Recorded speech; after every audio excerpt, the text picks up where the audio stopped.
Здравейте хора, аз съм DissoBG и в този епизод искам да ви... няма да играя,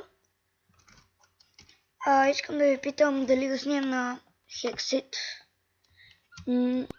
Аз играя, но искам да се допитам до вас, защото нали какви ти ги правя заради вас. И да, също искам да кажа, че днеска имам имен ден. Да, днеска е цветница, няма нищо странно. Да, имам имен ден. И да снимам ли на Hexit, питах се. Исках и реших се да питам до вас. Значи, ако искате да снимам, напишете в коментарите снимай. Ако не искате, напишете не снимай. И така. Това само исках да ви попитам. Абонирайте се, пишете в коментарите дали снимам на Hexit. И очаквайте още клипове. Довиждане.